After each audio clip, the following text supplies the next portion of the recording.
이 소방문서 받고 물러나거라.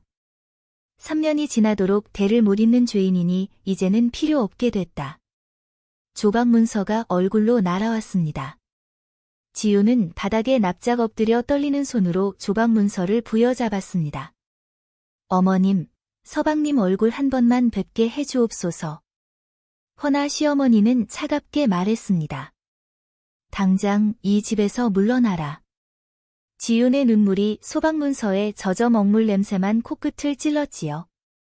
그때 남편 강씨의 눈빛이 흔들렸습니다. 바닥에 주저앉은 지윤의 손을 남편이 다정하게 감싸주었지요. 잠시만 초가에 가 있으시오. 내보낸 약이나 먹고 기다리면 곧 때리러 가리다. 그 말이 지윤의 발을 움직였습니다. 지윤은 죽음의 길인 줄도 모른 채 산길을 묵묵히 올라갔습니다. 때는 조선 후기 한양 근처 고을이었습니다. 강씨 집안이 들어선 지 채 10년이 되지 않았지요. 남편은 지난 3년간 암자에 있었습니다. 과거 공부를 위해서였지요. 그 긴 세월을 지윤은 홀로 시댁에서 버텼습니다. 지윤의 친정 부모님이 연이어 세상을 떠나며 가세가 급격히 기운 참이었습니다. 든든한 울타리가 사라진 며느리를 보며 시어머니의 눈빛만이 그 자리를 채웠지요. 아들이 잠시 본가에 올 때마다 시어머니는 며느리에게 몸을 보하는 탕이라 하였습니다. 허나 그 탕 안에는 아이 갖기 힘든 약재가 섞여 있었지요. 대를 못 잇는다는 명분을 만들기 위해 시어머니가 손수탕을 관리했습니다. 아들이 장원급제하던 그날, 시어머니의 눈이 달라졌습니다. 지윤의 친정 재산이 눈에 밟혔지요. 며느리만 없애면 그 재산은 아들 강씨 손에 넣을 수 있었습니다. 손끝이 탐욕으로 가늘게 떨렸지요. 사실 며칠 전 과거 시험을 앞두고 잠시 본가에 들렀던 남편과 시어머니의 밀담을 지윤은 우연히 엿들었습니다. 걱정 마라. 내가 손을 써서 이번 과거 시험의 시제를 미리 사두었으니 너는 그저 일러준 답안만 통달하면 장원급제는 내 것이나 다름없다. 하오나 어머님, 만약 급제를 하게 되면 가첩조사가 더욱 엄해질 터인데 돈으로 족보를 상가자 양반님이 들통나면 큰일이 옵니다. 남편의 떨리는 목소리였습니다. 그들은 양반이 아니었습니다.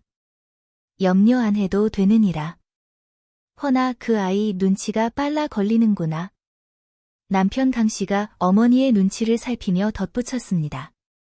조자 또한 제 처가 조자의 과거를 아는 것이 조마조마하옵니다. 어머님께서 알아서 해주시옵소서. 그때 대전물이 지윤의 손에서 미끄러졌습니다. 간신히 받아 쥐었지요. 뜨거운 물이 손등을 적셨습니다. 시어머니의 목소리가 문 밖을 향했습니다. 밖에 누구냐? 어머님, 물을 가져왔습니다. 지윤의 목소리가 떨렸지요. 시어머니의 눈이 가늘어지며 지윤의 떨리는 눈빛을 놓치지 않았습니다. 지윤은 그날 밤 잠을 이룰 수 없었습니다. 이 엄청난 비밀을 어찌해야 하나. 새벽녘 지윤은 고을의 외지부 김노인을 찾아갔습니다. 조언을 구하기 위해서였지요. 김노인이 낮은 목소리로 말했습니다. 조심하시오. 그 비밀을 아는 부인이 위험할 수 있어. 허나 시어머니는 이미 알고 있었습니다. 며느리가 외지부를 찾아간 것을. 이 계집이 감히. 시어머니는 며느리를 죽음의 길인 초가집으로 내몰았습니다. 초가집으로 쫓겨난 이튿날 시댁에서 다려온 약이 왔습니다. 남편이 손수 챙겨보낸 약이었지요. 당귀 냄새가 방 안을 가득 채웠습니다. 그때 문 아래로 서찰 하나가 스르르 밀려 들어왔지요. 외지부 김노인이 보낸 것이었습니다. 그 약에서 초호 냄새가 납니다. 드시지 마십시오. 얼른 도망치시오. 손끝이 얼어붙었습니다. 독이었던 것이었습니다. 약초와 독을 누구보다 잘 아는 외지부 김노인이었으니 그 서찰로 지윤의 목숨을 건져낸 것이었습니다. 지아비를 향해 품었던 마지막 온기마저 차갑게 식어내렸습니다. 툭 하고 끊어진 연분의 자리에 서글픈 분노가 안개처럼 피어올랐습니다. 그냥 도망쳐서는 끝날 싸움이 아니었지요. 지우는 떨리는 심장을 부여잡고 인해 강가로 내달렸습니다. 신 한 장만 남긴 채 어둠 속으로 사라졌지요. 강씨 댁 소박 맞은 며느리가 강물에 투신했다는 목격담이 고을에 퍼졌습니다. 외지부 김노인이 직접 퍼뜨린 거짓 목격담이었지요. 시댁하인들은 초가 근처를 샅샅이 살핀 뒤 돌아갔습니다. 지우는 어릴 적 부모님과 숨바꼭질하며 놀던 친정집 뒷마당 샛길로 숨어들었습니다. 신분 위조를 눈치챈 지훈을 시어머니가 살려둘 리 없다는 것을 이제 알았기에 지우는 스스로 죽은 자가 되기로 결심한 것이었습니다. 친정집은 시댁이 이미 한 번 뒤진 뒤 포기한 곳이었지요. 그 빈집을 돌쇠 부부가 말없이 지키고 있었습니다. 친정 노비로 동생 서윤을 곁에서 돌봐온 충복이었지요. 아무도 모르는 깊은 골방. 지우는 그 안에 죽은 자로 숨었습니다. 밤마다 호롱불 아래 붓끝이 한지에 스며드는 향이 서늘하게 골방을 채웠지요. 외지부 김노인이 서찰을 보내왔습니다. 시댁의 추악한 재산 갈취 기록이었지요. 붓이 한지에 닿을 때마다 그 목소리가 귓속을 파고들었습니다. 제 처가 아는 것이 조마조마하옵니다. 남편 강씨의 가느다란 목소리였지요. 기록만으로는 부족했습니다. 지우는 붓을 내려놓았습니다. 그날 밤이었습니다. 돌쇠가 구해온 남자 도포를 걸쳤지요. 갓을 눌러쓰고 발소리를 죽였습니다. 가짜 족보 문서를 손에 넣어야 했지요. 확실한 증거를 찾아야 했습니다. 시댁 너머로 불빛이 새어나왔습니다. 웃음소리가 들렸지요. 지우는 숨을 참았습니다. 그때였습니다. 하인의 발소리가 가까워졌지요. 지우는 담 아래 몸을 붙였습니다. 숨소리조차 삼켰지요. 뒤따라오던 돌쇠가 재빨리 작은 돌을 집어 마당 멀리 던졌습니다. 발소리가 멈칫하더니 소리 나는 쪽으로 향했지요. 가슴이 터질 듯 뛰었습니다. 지우는 재빨리 시어머니 방으로 들어가 늘상 시어머니가 애지중지했던 나무장의 서랍을 더듬었습니다. 그래도 손은 떨리지 않았지요. 두꺼운 서책과 서찰들이 달빛에 반짝였습니다. 주북한 서찰 뭉치를 품에 안고 골방으로 돌아온 지우는 낱낱이 읽고 머릿속에 담았습니다. 분노는 없었지요. 가슴이 차갑게 가라앉았습니다. 양반 신분을 돈으로 산 문서가 그 안에 있었습니다. 모든 것이 가짜였던 것이지요. 지훈의 눈이 가늘어졌습니다. 족보를 샀어. 매입한 자의 이름. 과거 시제 매수 액수. 머릿속에 이미 다 새겨졌습니다. 붓이 다시 움직였지요. 한 줄 한 줄 쓸 때마다 눈 속에 분노의 불이 다시 켜졌습니다. 돌쇠는 매일 밤 외지부 김노인과 새로운 정보를 주고받으며 골방 사이를 오갔습니다. 그러던 어느 날이었습니다. 돌쇠의 얼굴이 굳어 있었지요. 시어머니가 서윤을 찾아왔습니다. 며느리가 죽었으니 누이 유씨의 재산 문서를 내놓으시오. 서윤의 손이 떨렸다 하였지요. 허나 지훈이 미리 손을 써 돌쇠가 미리 숨겨둔 터라 내줄 문서가 없었습니다. 시어머니는 빈손으로 물러갔지요.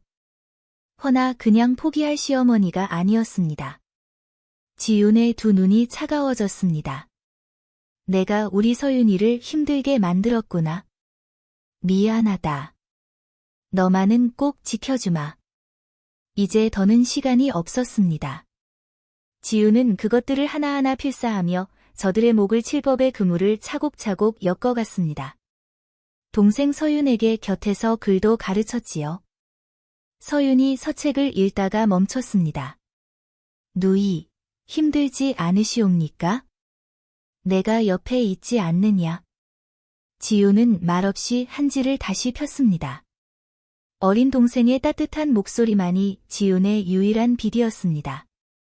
잔칫날이 사흘 앞으로 다가왔지요. 지훈은 돌쇠를 불렀습니다. 밤이 깊거든 옆 고을로 가거라. 이것을 붙이고 오너라. 돌쇠는 재빨리 옆 고을로 향했습니다. 지훈도 그날 밤 홀로 나섰지요. 남장 차림으로 저자거리 담벼락에 방을 붙였습니다. 손끝이 먹물로 검었습니다. 이튿날 새벽, 강씨 집안이 가짜 양반이라는 소문이 옆 고을부터 번져오기 시작했습니다. 이제 움직여야 할 때였습니다. 그리하여 원본은 깊이 숨겨두고 필사한 것을 다시 시댁 시어머니 방에 두고 왔습니다. 다음 날, 강씨의 죽은 며느리를 봤다는 소문이 고을에 퍼지기 시작했습니다. 지훈의 등이 벽에 닿았습니다. 차가운 흙벽의 냉기가 온몸으로 스며들었지요. 어둠이 골방을 가득 채웠습니다. 그런데 돌쇠가 외집으로부터 소식을 전해왔습니다. 사또와 강씨 댁은 오래전부터 한통속이라 하였지요. 관아의 고해도 묻힐 것이 뻔했습니다. 지훈은 잠시 눈을 감았습니다. 다른 길을 찾아야 했지요. 관찰사였습니다. 사또 위에 있는 자, 강씨의 손이 닿지 않는 자였지요. 지훈은 서찰로 외지부 김노인에게 부탁했습니다. 며칠 후 외지부 또한 관찰사의 순행 날짜를 미리 알아왔습니다. 마침 외지부 김노인은 관찰사 대감이 현감으로 계실 적에 억울한 백성의 송사를 함께 바로잡은 인연이 있었지요. 내일이 바로 그날이었습니다. 아침, 강씨 혼례 잔칫날이었습니다. 지훈의 눈빛이 번뜩였습니다. 이 기회를 놓치면 끝이었습니다. 날이 박자 관찰사 행차가 당도했습니다. 외지부 김노인이 앞장서 억울함을 호소했지요. 지훈은 모든 문서를 관찰사께 올렸습니다. 독살 미수, 양반 위조 문서, 과거 시제 매수, 재산 갈취 정황 등 수집한 모든 기록과 문서를 살피더니 관찰사가 압송 명령을 내리려 할 때였습니다. 그때 지훈이 관찰사 앞에 엎드렸습니다. 대감, 한 가지만 청하옵니다. 소인이 먼저 시댁으로 들어가 마지막 인사를 하고 싶사옵니다. 관찰사의 눈빛이 흔들렸으나 고개를 끄덕였습니다. 그날은 남편 강씨의 세장가 잔칫날이었습니다. 허나 세부는 보이지 않았지요. 하인이 파발 서찰을 가져왔습니다. 청색 관복 차림의 남편이 기다린 신부 대신 하얀 소복 차림의 지훈이었습니다. 귀신을 본 듯 시어머니가 자지러졌지요. 남편은 시어머니 뒤로 몸을 숨겼습니다. 죽은 여인이 어찌해? 말을 잇지 못하는 떨리는 목소리였지요. 죽은 아내가 살아 돌아왔으니 독살 미수, 과거 시제 부정행위, 가짜 양반 족보까지 천벌을 받을 것이요. 지훈의 서슬퍼런 눈빛이 번뜩이더니 포졸들이 문을 박차고 들이닥쳤습니다. 잔치상은 순식간에 아수라장이 되고 말았습니다. 남편과 시어머니는 오라줄에 묶여 포졸에게 끌려나갔습니다. 시어머니는 소방 맞은 며느리가 실성하여 거짓을 꾸민 것이라 항변하며 양반 문서를 가져오라 하인들에게 명했지요. 허나 가져온 문서에는 양반 신분을 돈 주고 산 기록들만 가득했습니다. 시어머니가 애지중지 보관하던 그 문서들을 지훈이 죄상을 담은 필사본으로 바꿔놓았던 것이었습니다. 시어머니는 그 사실도 모른 채 스스로 죄상을 밝힌 셈이었지요. 가짜 양반의 민낯이 온 고을에 드러났고 강씨가 교묘한 계책으로 가로채려 했던 지훈의 친정 재산은 관의 판결을 통해 마침내 정당한 주인인 지훈의 손으로 돌아왔습니다. 풍비박산 날 뻔했던 유씨 가문의 재산이 제 자리를 찾은 것이지요. 또한 지훈은 남편이 새 신부로 맞을 가문에 미리 서찰을 보냈습니다. 또 다른 여인이 같은 눈물을 흘리지 않도록 막았지요. 결국 시어머니는 독살 미수와 신분 위조를 주도하고 과거 시제까지 매수한 죄로 사형에 처해졌습니다. 남편 강씨는 관직을 삭탈당한 채 장형 100대를 맞고 변방으로 평생 유배되었습니다. 지훈은 복수가 끝난 후에도 외지부 김노인을 잊지 않았습니다. 수시로 그를 찾아가 법과 세상 이치를 배우는 한편 그의 여생을 지극정성으로 살피며 목숨을 구해주신 해에 깊은 보답을 다했지요. 아울러 지훈은 친정집 한 채에 글방을 열었습니다. 억울한 처지의 여인들에게 그를 깨우치고 세상 이치를 일러주는 배움터가 되었지요. 고을의 명민한 조언자가 되어 이제야 비로소 진정한 봄날을 맞이했습니다. 그로부터 3년 뒤 동생 서윤이 장원 급제하여 돌아오던 그날 서윤이 말했습니다. 누이가 버텨준 세월이 없었다면 이 급제도 없었습니다. 평생 이 은혜를 잊지 않겠습니다. 지윤의 눈물이 멈추지 않았습니다. 오랜만에 느끼는 온기였지요. 오늘 이야기가 마음에 남으셨다면 구독과 좋아요 꼭 부탁드립니다. 다음 이야기도 기대해 주세요.